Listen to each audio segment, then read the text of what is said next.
நான் சொல்றத நீங்க பண்ணீங்கன்னா காலையில நீங்க எந்திரிக்கும் போது உங்க பைப்புல தண்ணிக்கு பதிலா தங்கம் தான் வரும். நான் சொல்றத நீங்க பண்ணீங்கன்னா வேலைக்கு போறப்ப என்ன கலர் ஷர்ட் போடணும் அப்படிங்கறத யோசிக்கிறதுக்கு பதிலா என்ன கலர் கார்ல போகணுங்கிறத நீங்க யோசிப்பீங்க. நான் சொல்றத நீங்க செஞ்சீங்கன்னா காலையில உங்களுக்கு ஒரு ப்ராப்ளம் வரும். என்ன ப்ராப்ளம்?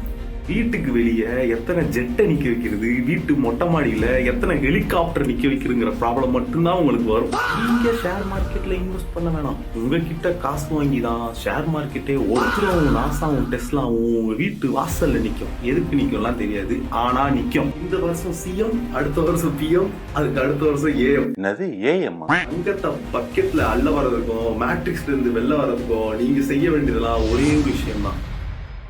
நான் சொல்ற லிங்கை கிளிக் பண்ணி நான் சொல்றேன் அப்போ ஓபன் நாதாரி பாரு எச்சக்கல முண்டமே. Back amigos.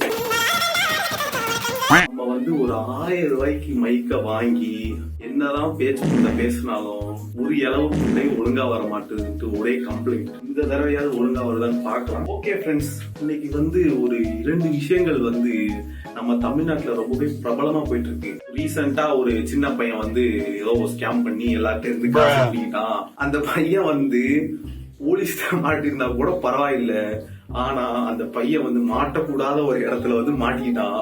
அந்த பையன் பண்ண ஸ்கேமு அதெல்லாம் நம்ம அப்புறம் பேசலாம். ஃபர்ஸ்ட் அவர் என்ன சொல்றாப்ல அப்படின்ட்டு அந்த ஓஜி ரோஸ்டருடைய ஒரு வீடியோ இருக்கு, எல்லாரும் சேர்ந்து பார்க்கலாம் வாங்க. இன்ஸ்டா பக்கத்தில் மூச்சுக்கு 300 தடவை ஃபேமிலிஸே ஃபேமிலிஸே.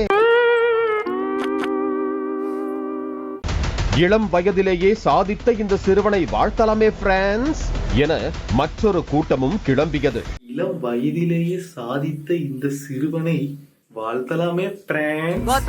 ஆனால் இது எல்லாம் மோசடி செய்து சம்பாதித்தது என ஒவ்வொருவராக வீடியோ வெளியிட்டு வருவது பரபரப்பை ஏற்படுத்தி இருக்கிறது. இன்ஸ்டா பக்கத்தில் 6 லட்சம் ஃபாலோவர்ஸ், யூடியூப் பக்கத்தில் கிட்டத்தட்ட 3 மில்லியன் சப்ஸ்கிரைபர்ஸ் வைத்திருக்கும் இந்த 15 வயது சிறுவன் சேலஞ்ச் வீடியோ என்கிற பெயரில் மிளகாய் பொடியை உடலில் பூசுவது போலவும். சேலஞ்ச் வீடியோ அப்படிங்கிறது வேற, ஃபர்ஸ்ட் வந்து அந்த கல்ச்சரே வேற. அது வந்து யார் ஒருத்தர் வந்து ஒரு விஷயங்களை வந்து பண்றதுக்கு கஷ்டப்படுறாப்ல அப்படின்னா அந்த விஷயங்களை எடுத்து நான் பண்றேன் அப்படின்னு சொல்லிட்டு பண்றது பேர் சேலஞ்ச் வீடியோ. அது எல்லா யூடியூபர்ஸும் பண்ணுவாங்க. ஆனா இது வந்து இது வந்து சேலஞ்சில வராது. ஆனா இதுக்கு வியூஸும் போது லைக்ஸும் வருது. அதுலயும் சில பேர் வந்து சூப்பர், உங்களை போல ஒருவர் தான் நம்ம தமிழ்நாட்டுக்கு தேவை அப்படிங்கிற கமெண்ட்ஸும் வருது. ஆனா இதெல்லாம் சேலஞ்ச் வீடியோல வராது. அப்புறம் இன்னும் நிறைய அளவு இருக்கு சேலஞ்ச் இருக்கு, இன்ஸ்டாகிராம் சுத்திட்டு இருக்கு. சில வீடியோக்களில் நீங்க யாரும் என் அக்கௌண்ட்டை ஃபாலோ பண்ணவே மாட்டீங்க என அழுது வீடியோ வெளியிட்டும் ஃபாலோவர்ஸை உயர்த்தி வந்தார். Oh, is this really working? If it is working, I am also trying. Why are you not following? இவன் டம்மி தான் போட்டு தன்னை ஒரு தீவிர விஜய் ரசிகராக இவர் வந்து பிரச்சனையை தேடி போறாரா இல்ல இவருக்கு வந்து பிரச்சனை வந்து கூட வருதா அப்படின்றது தெரியல. நான் பாட்டுக்கு செவனேன்னு போறேன், என்ன புடிச்சீங்கடா ஓக்குறீங்க அப்படிங்கிற நிலைமையிலதான் அவர் இருக்காப்ல. இன்னும் 2 நாளுக்கு அப்புறம் இன்னொரு கண்டென்ட் வச்சிருக்கேன், அது அவருக்குன்னே. அது வந்து அடுத்த வீடியோல வரும். அடுத்த 5 நிமிடத்தில் அக்கா 3200 ரூபாய் அனுப்புங்க என மீண்டும் பணம் கேட்க, இதை நீ முன்னாடியே சொல்லலையேப்பா என அந்த பெண் கேட்டிருக்கிறார். சொல்ல மறந்துட்டேன்க்கா, 3200 ரூபாய் அனுப்புங்க என மீண்டும் கேட்க சிறுவனாயிற்றே ஏமாற்ற மாட்டான் என்கிற அதீத நம்பிக்கையில் அந்த பெண்ணும் 3200 ரூபாயை அனுப்பியதாக கூறப்படுகிறது. இதான் அந்த அல்காரிதம். இப்போ வந்து ஒருத்தவங்க உங்களை ஸ்கேம் பண்றாங்க அப்படின்னா ஃபர்ஸ்ட் வந்து சதுரங்க வேட்டை படத்துல வர மாதிரி நீங்க யாரையாவது ஏமாத்தணும்னு ஆசைப்பட்டா அவங்க கிட்ட நீங்க வந்து கருணை எதிர்பார்க்க கூடாது, அவங்க ஆசையை தூண்டணும் அப்படிங்கிற மாதிரி. உங்களுக்கு வந்து இங்க வந்தா வேலை கிடைக்கும், இங்க போனா நீங்க வந்து ஈஸியா சம்பாதிக்கலாம், நீங்க வந்து கஷ்டப்படவே அவசியமே கிடையாது, நீங்க கஷ்டப்படுற கூட்டத்துல இருந்து வெளியே வாங்க முதல்ல, அதெல்லாம் ஒரு தனி மேட்ரிக்ஸ், அதுல இருந்து நீங்க வெளியே வந்தாதான் நீங்க வந்து சுகமா உட்காந்து சம்பாதிக்க முடியும். அந்த மாதிரி ஒரு இது வந்து உங்களுக்கு வரும். ஃபர்ஸ்ட் ஒரு 1000 ரூபாய் வாங்குவாங்க.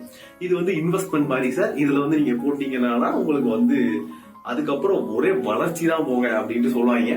ஆனா நீங்க 1000 ரூபாய் கொடுத்ததுக்கு அப்புறம் இந்த மாதிரி நீங்க 1000 ரூபாய் கட்டிட்டீங்க, ஒரு 1500 ரூபாய் நீங்க எக்ஸ்ட்ரா கட்டணும் அப்படின்னு சொல்லுவாங்க. நீங்க எதுக்கு அப்படின்னு கேட்டீங்கன்னா அது இது அப்படின்னு சொல்லுவாங்க, ஏதோ ஒரு விஷயம் சொல்லுவாங்க. இந்த சின்ன பையன்கிட்ட கேட்டா இந்த ஐயோ மறந்துட்டேனே அப்படின்னு சொல்லியிருக்கான். நீங்க அப்பயாவது புரிஞ்சுக்கணும். அவங்க ஃபர்ஸ்ட் ஒரு அமௌண்ட் கேட்கறாங்கன்னா அதுக்கப்புறம் திருப்பி ஒரு அமௌண்ட் கேட்பாங்க. அதுக்கப்புறம் இந்த மாதிரி நான் போட்டேன் லாஸ் ஆயிடுச்சு, அதை மீட் பண்ணா இன்னொரு 1500 ரூபாய் கொடுங்க அப்படின்ட்டு நீங்க கொஞ்சம் கொஞ்சமா தான் வாங்குவாங்க. நீங்க வந்து அப்பவே சூத்தராதுக்கு வெளியே வந்துட்டா அது முடிஞ்சிருக்கும். நீங்க வந்து வெளிய வராம இப்படி பண்ணீங்கன்னா அப்புறம் இப்படித்தான் போய் முடியுங்க. வந்து உங்கள்கிட்ட வந்து யாராவது ஒருத்தர் வந்து நான் பெட்டிங் பண்ணேன், இதுல வந்து எனக்கு நிறைய கிடைச்சிச்சு, இதுல வந்து நான் நல்லா பண்றேன் அப்படின்னா, இப்போ ஃபார் எக்ஸாம்பிள் வந்து ஒரு 5 பேர் இருக்காங்கன்னு வைங்க. அந்த 5 பேருமே பெட்டிங் பண்றாங்கன்னு வைங்க. அந்த 5 பேருமே ஒரு 100 ரூபாய வந்து பெட் பண்றாங்கன்னு வைங்க. அதுல ஒருத்தருக்கு வந்து 500 ரூபாய் கிடைக்க போகுது, மீது எல்லாருக்கும் 0 அமௌண்ட் கிடைக்க போகுதுன்னா உங்களுக்கு கிடைக்கிற 500 ரூபாய் வந்து அந்த கம்பெனில இருந்தும் வரல, இல்ல வேற எவனோ வந்து தரல. அந்த மீதி 4 பேர் இழந்த 400 ரூபாய், அந்த 100 ரூபாய் தான் உங்களுக்கு 500 ரூபாயா வருது. அப்போ இந்த சிம்பிள் கான்செப்ட் தான் எல்லாம். அப்போ வந்து நீங்க வந்து இழக்கிற கூட்டத்துல தான் இருப்பீங்க, ஜெயிக்கிற கூட்டத்துல கன்சிஸ்டன்டா யாரும் இருக்க மாட்டாங்க. யாரோ ஒருத்தர் ஏமாறுறதுனாலதான் ஒருத்தருக்கு பணம் கிடைக்குது. கொஞ்சம் பாதுகாப்பா இருந்தீங்களே ஆனால் இந்த மாதிரி சின்ன பையன்கிட்ட ஏமாறாம நீங்க தப்பிக்கலாம். இல்லன்னா நான் சொல்றது போங்க.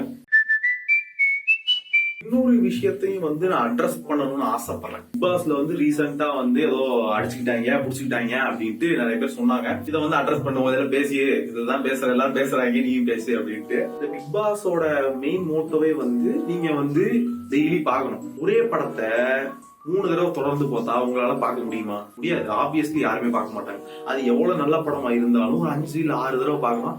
அதுக்கு மேல பார்க்கலன்னா கொஞ்சம் போர் அடிக்க ஆரம்பிச்சிடும். அதே கான்செப்ட் தான் இங்கேயும். ஒரே சண்டையை போட்டா வேலைக்கு ஆகாது. சண்டைகளுடைய லெவலை இன்க்ரீஸ் பண்ணிக்கிட்டே போனாலே ஒழிய அவங்களுக்கு டிஆர்பி வராது. சோ வந்து வித்தியாசமா ஏதாவது நடக்கும். எல்லாமே தெரிஞ்சதுதான், எல்லாமே நடக்கும்னு தெரிஞ்சதுதான். அந்த மாதிரி பண்றதும் அந்த மாதிரி பண்றதும் எல்லாமே ஒரு ஸ்கிரிப்டோடுக்குள்ள வந்ததுதான். அந்த ஒரு வீடியோ வந்து இருக்கு, அதை வந்து பேசுங்க அப்படின்னு சொன்னாங்க. யாரு வந்து கேட்டா? அட யாரு கேட்க மாட்டாங்கடா. சொல்றேன்.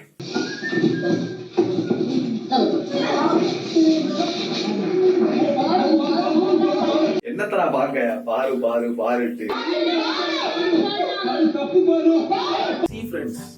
அங்க இருக்க எதுக்கு நான் செய்கிறேன், அங்க இருக்க அவங்களுக்கும் தெரியும்.